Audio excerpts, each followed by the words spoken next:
So right now, when you want to create a message, I have here unread, which means if there are two messages in the inbox, that means there are two messages, but I haven't seen them or read them yet. And this is the total number of messages that have reached me.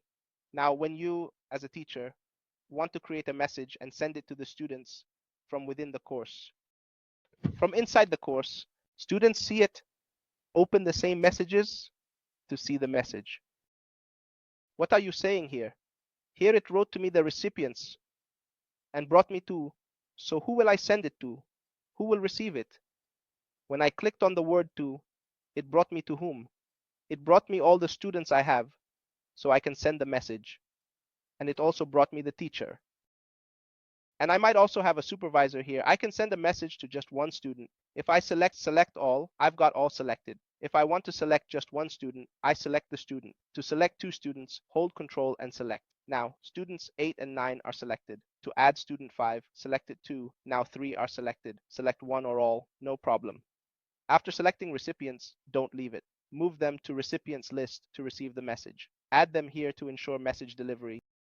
I want to select one student, so I click to select one student. If I want to select two students, I click and hold Control while clicking. Now I have student 8 and student 9 selected. If I want to add student 5, I click on that one too. So now I've selected 3 students. But I can either select just one or select all. The important thing is that after you select the recipients you want, you can't leave it like that. You have to move them to recipients. I click the arrow and it moves them here. I don't want student 5, so I select student 5 and click the arrow to move them back. So I can either select just one or select all. Importantly, after you select the recipients you want, you can't leave it. You have to move those 3 students to this list called recipients, as they will receive the message. So you need to add them here so the message reaches them. I click on the arrow that moves them to the recipients list. It moves them here, but I don't want student 5. So I select student 5 and click the arrow to move them back. So now I'm sending the message to students 8 and 9. To send to everyone, select all, click the arrow to move all to recipient. Everyone will receive the message. What's the message? Let's scroll down to write the subject of the message. I click the arrow to move 3 to recipients. I click, they move here.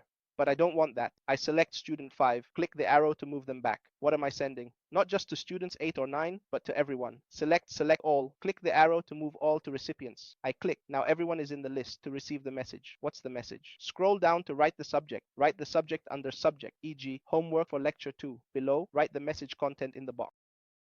So, who am I sending it to? To 8 or 9? No, I want to send it to everyone, for example. So you select all again and click on that arrow to move the remaining ones to the recipients list. So we click like this, and now everyone is in the list. Everyone here will receive the message. Now, what's the message?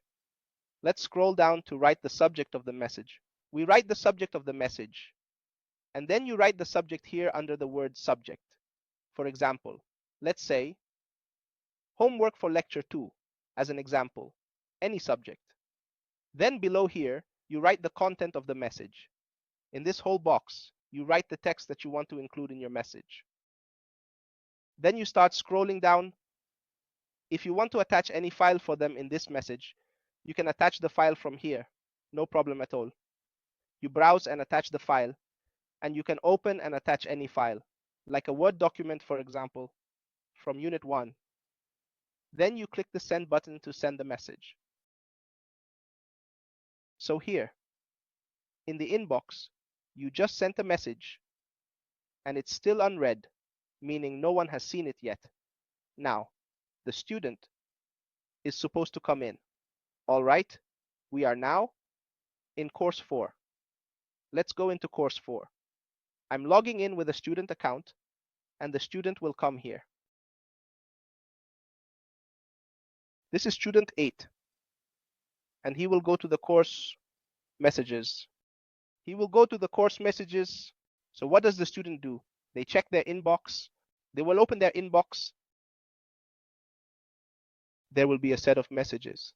This message is the one I, as the teacher or course instructor, sent regarding the assignment for the second lecture. And I also attached a file. My name as the teacher will be displayed along with the date of the message, which is today, March 15th, at a certain time. So the student needs to do what? They need to open or write, like open and check the lecture to see what the doctor asked for. Of course, they need to read the message text, understand what is required of them. After that, the student can reply, meaning they can respond to you directly or reply to all, including all the students. So they can either reply to the sender or reply to all. The sender is automatically shown here in the list. Then the student comes here and writes their response. This response is also prepared for them as a reply to the assignment for the second lecture, and the student will write their message, whatever message they want to send. For example, the text of the student's message, so they can reply to the sender or respond to the message. The sender is shown here in the list. Then they come here and the student writes their response. This response is prepared for them as a reply to the assignment for the second lecture, and the student will write their message, whatever message they want to send. For example, the text of the student's message. Let's zoom to see the student's message. The student can browse and attach any file and hit send. So now the student has replied to the teacher. When you, the teacher, return to this page, refresh it, and you'll find the inbox shows the student has replied to you. The student's writer writes his response. This response is prepared for him. This is a response to the assignment for the second lecture. The student will write his message. The text of this student's message is the text of the verse. Let's expand it with the text of the student's message. The student can also browse and attach any file. The student has replied to the teacher. When you come back to this page, refresh it, and the inbox shows the student has replied to you. View the text of the student's response. It came from repeated messages. Communication happens within the course. Through messages, we can control to send to any number of students. Announcements go to everyone. Email is like course messages but uses university email. So you all know this tool is a student communication tool. Messages can be sent to 1, 2, or any number of students, even all. Announcements are for all. Announcements can't be sent to specific students. They are for everyone. What about email? Email is like course messages, but external. Email is the student's university email. If you click on email, when I create an announcement, it doesn't allow me to send it just to this student or that student. No, it's an announcement for everyone. As the name suggests, an announcement for all. Now, what's the role of email? Email is like course messages, but course messages are within the course. However, email is the university email for the student. So you all now, if you click on the email, okay, and you'll find here the types of email. What are the types of email? There are several types. Here it tells you what? If you want to send to all student users, meaning everyone who is in my class, I will send them an email. But what about? It's about the university email. I mean, not from within the course. No, this message will go to the student's university email. How? I just need to click on View Student Users. Okay. You'll automatically notice that it shows me all emails here. These are the student's emails. It is automatic. Its tracking is registered with him. Okay, write the topic. I write the message, and after I write the subject and the message, I click on which button. I can attach a file like a Word document, and I can use Select for Receipt. Select for Receipt means I, as the instructor, get a copy of the email sent to students.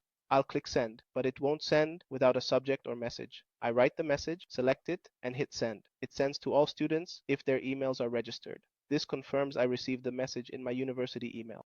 The message I sent to the students will also come to my university email, so I need to check Select for Receipt. It won't send because I haven't written a subject or message. Let me write the message here. Then I select it and hit Send. It will send to all students if their emails are registered. I opened my university email and it shows the message confirming it was sent because I selected Select for Receipt. This is the message confirming it reached the university email, not a personal one. This is important. If I don't want to send to all students, I can send to just one student.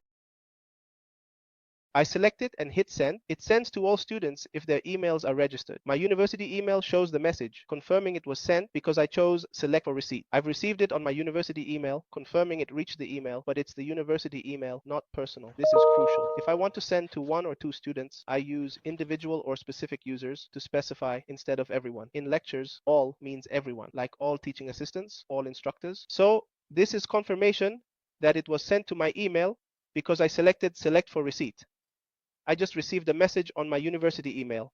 This is the message, and this is my selection, so you can confirm that the message is reaching the email. but it's the university email, not a personal email. This is a very important point.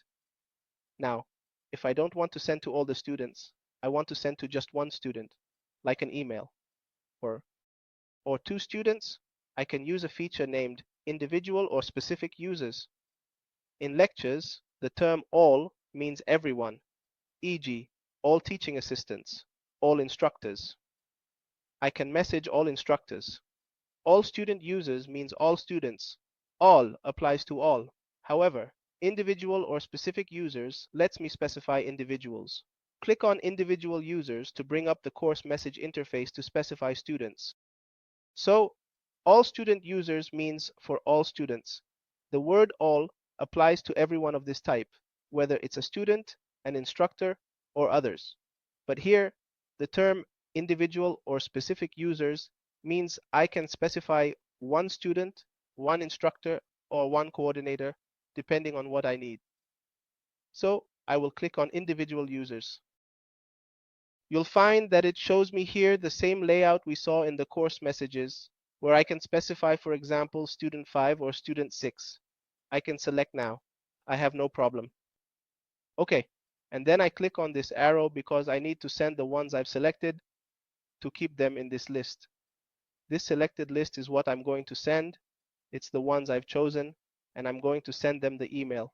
So now I'm just going to click on these. They are the only ones in the list that will receive it, but the others won't. I've only selected from them. Then I write my message text here, the subject, and below here is the message text. In the message, I write the message text, and then the same idea applies if I have a file to attach. I want to send a copy to my university email as the course instructor. There's no problem specifying that. After that, I click the send button to send it to just these two students whose university emails I want to send. It will come to my university email as the course instructor, and there's no problem specifying that.